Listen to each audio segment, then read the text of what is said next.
Hyderabad's #1 real estate company, Sri Siddhivanayaka Property Developers. Susheela గారికి కొడుకు అంటే చాలా చాలా చాలా ఇష్టం అని విన్నానమ్మా.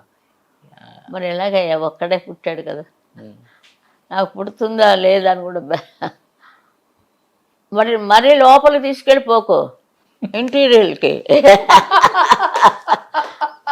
దొంగ మెల్లిగా చెప్పి ఇంటీరియర్కి పెట్టి, ఇది గుహలు కావు, ఇది నిజ జీవితాలు. అయ్యో భలే కొట్టాను కదా. అప్పుడు రాత్రి లేచి నవ్వుకుంటుంటాడు.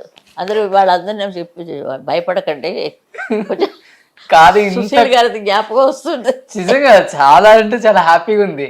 ఫస్ట్ టైం మిమ్మల్ని స్క్రీన్ మీద ఇలా ఎవరు చూడరు, ఆడియన్స్ ఇదే చూడటం నాకు తెలిసి. అంత ఫన్నీగా ఉన్నారు, జోష్. మీరు కొట్టేశారు ఇప్పుడు ఛాన్స్, నాకు ఇందులో ఒక వాటా కావాలి. ఇది ఎలా ఉంది? నన్ను ఉంచేసుకోండి. నువ్వెందుకు దండుకున్నావు? పైసలు కావాలి. ఇంత కష్టాలు పడతారు కదయ్యా, కొంచెం కూడా కలకరించవా? అయ్యో రామ, అందరూ ఇలా నమ్ముకోలేదు. ఇంటర్వ్యూ వింటును, కానీ నిజంగా అప్పుడు ఎంజాయ్ చేస్తున్నారమ్మా లైఫ్ని ఇప్పుడు నిజంగా. నేను సీరియస్గానే చెప్తున్నాను సుమా, నాకు ఏమైనా కావాలి, సరే రాయల్టీ లాంటిది ఏమైనా కావాలి నా ట్రస్ట్కి. అదెందుకు, ఏం చేసుకోను, నాకు ఉన్నాయి బోల్డ్. అయ్యో ఎవరో చీర ఇస్తామండి మీకు, దయచేసి చీర ఇవ్వకండి, డబ్బు ఇవ్వండి, నా ట్రస్ట్లో వేసుకుంటాను. అలాగే ఇచ్చారు 5,000 ట్రస్ట్లో పడేసాను. బెస్ట్ అమ్మా, నిజంగా మీరు చేసేది మంచి పని, పెంచుకోవాలి కదా. మంచి పని మీరు చేస్తారు. పెంచాను దాన్ని బాగా నిలబెట్టాలి. ఎవరైనా బాగా ఉన్నవాళ్ళు ఇస్తే వాళ్ళకి ట్యాక్స్ కూడా లేదు. అవును, ఆఫ్ ట్యాక్స్. అంటే ఏం చేద్దామన్నమ్మా ఆ ట్రస్ట్ ద్వారా? ఇంకా ఇప్పటికి చాలా మంది సింగర్స్ కి హెల్ప్ చేస్తున్నారు. ఇప్పుడు ఎవరికో వేల పని ఉంది, కడుపు నిండా ఎవరు తింటున్నారు?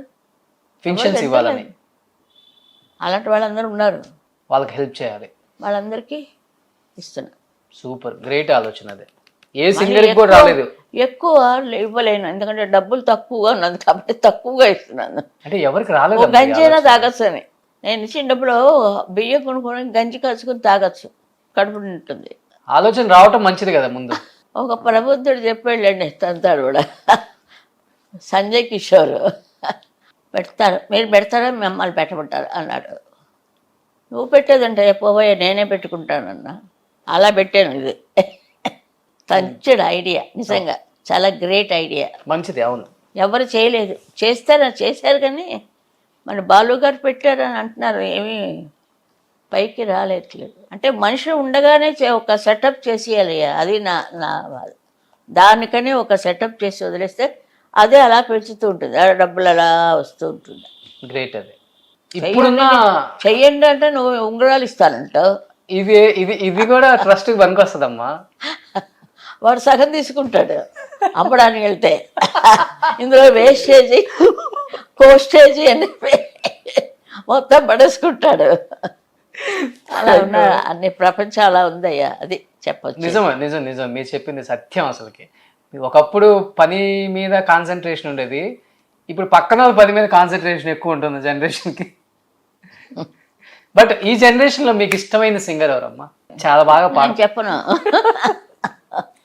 నా ట్రస్ట్ నువ్వు పెంచేవనుకో తప్పకుండా నేనే తలుపు కొట్టి చెప్తాను ఇష్టమైన సింగర్ అనే. అవును, సక్సెస్ అయ్యాను అని అది ఉండాలి. ఎందుకో మరి ఇన్నేళ్ళు బతికించాడు దేవుడు, ఇంకా 100 కూడా అయిపోతే అప్పుడు ఇంకా ధైర్యంగా అడుగుతాను. ఇందిరాగాంధీ గారు రాసి ఇచ్చారు నాకు, ఎక్కడో పారేసుకున్నాను నేను తెలియక. ఆ పక్కనే కూర్చున్నారు ఆవిడ. అంటే వాళ్ళు ఎవరైనా వస్తే ముందు నన్నే తీసుకెళ్తారు పాడడానికి.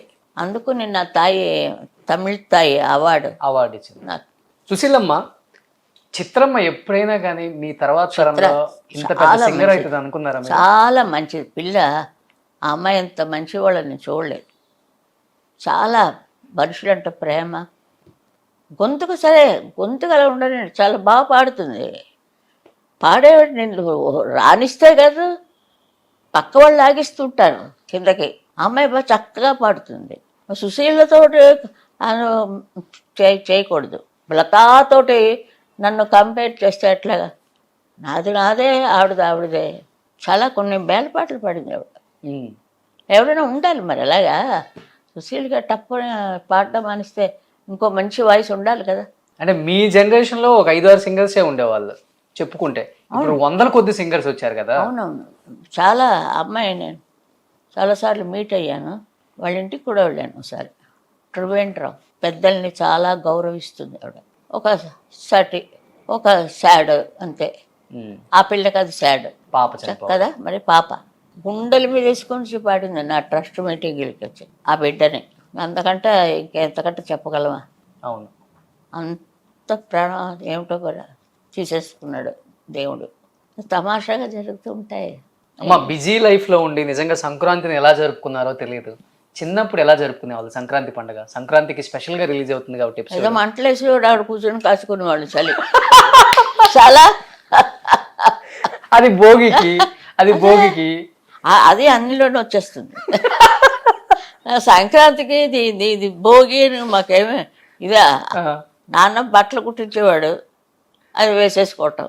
ఓకే. ఆ భోగి మంటలంటే అక్కడ వెళ్ళి కూర్చోవడం. ఉమ్. ఏం తెలియదయ్యా. కొత్త బట్టలు మాత్రం కుట్టించేవాడు మా నాయన. అంతే. అయిపోయి అవన్నీ తెలుసుకుంటుంటే ఉమ్. మా ఫాదర్ సేఫ్ పైన ఉన్నారు. ఆయన సేఫ్గా ఉన్నారు. ఓకే. నేను ఇంత పైకి వచ్చాను కదా, హిమాలయాల దాకా వెళ్ళాను. అక్కడే అందులోకి వెళ్ళిపోయి వెళ్ళుకో, నేను ఆ పైనే ఉన్నాను. అయ్యో. నాకు చాలా భయం వేసింది. ఏంటి ఈ కుర్రాడు అది అతను వెళ్ళిపోతాడేంటి, ఎవరు ఏం చేయడం, చూస్తేనే భయం వేస్తుంది. చాలా డేంజర్. అందరూ చూసి సంతోషిస్తారు, అది సరే. ఏదైనా వచ్చి వస్తే ఎవరు చూస్తారా? అది చాలా కష్టం. నాకు అంటే నాకు పని అంటే దొంగ దొంగ అన్నీ.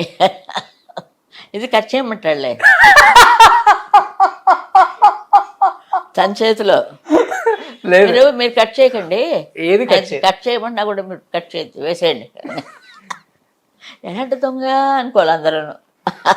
ఎలాంటి దొంగనమ్మా? మంచి టెక్నిక్, వయసులో వాళ్ళ చేత అన్ని నిజాలు చెప్పించడం. అది చెప్పని వాళ్ళు కూడా చెప్తారు.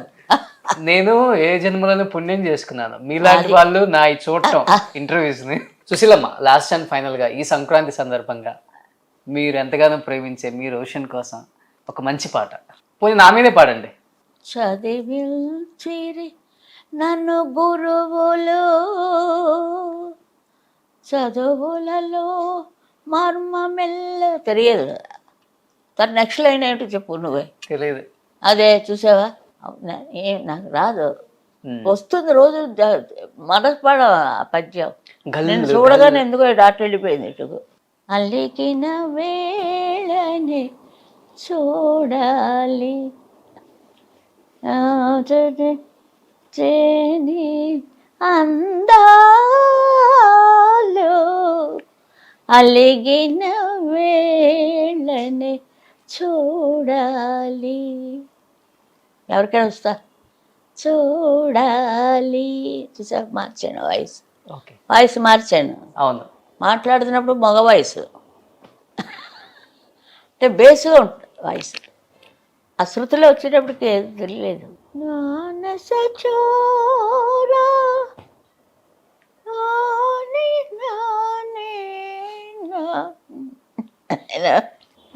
రాజేశ్వరరావు గారిది ఒక పాట పాడారు. ఆయన ఓకే అన్నారు. మాస్టర్ ఇంకొకటి తీయండి మాస్టర్, ఎందుకు కరెక్ట్గా ఉంది అన్నాడు. సరే వెళ్ళిపోయి కోపం. పదిలో వీణలు మ్రోగే ఆశలను చెలరేగే, ఆ పాట ఏడుస్తూ వచ్చారు. అది అయిపోయాక ఓకే. నేను మాస్టర్ అమ్మగారు అమ్మాయి గారు మీరు కరెక్ట్గా చాలా వన్ మోర్ టేక్ అడిగినందుకు నాకు బుద్ధి వచ్చింది. అంత గొప్ప ఆయన అసలు. మ్రోగింది వీణ పదే పదే హృదయాలలో నా ఆరాటిన చూసా ఎంత కప్పుగా ఉందో. నేను పాడలేదయ్యా అంటున్నాను. బాగా పాడారు. ఎందుకు హైదరాబాద్ దాకా వినపడ్డదిలే. సూపర్ అమ్మా, సూపర్. ఏం చెప్పాలనుకుంటున్నారు ఈ అదే సంక్రాంతికి? పాడేదని నా మామే అన్నీ అన్నపూర్ణ వాళ్ళవే. నాగేశ్వరరావు గారు అలాగే. ఆయన ఇచ్చారు ఇంటర్వ్యూ నా దగ్గర ఉంది. సుమన్ టీవీలో మీ పర్సనల్ అండ్ బిజినెస్ ప్రమోషన్స్ కోసం కింది నెంబర్కి కాంటాక్ట్ చేయండి.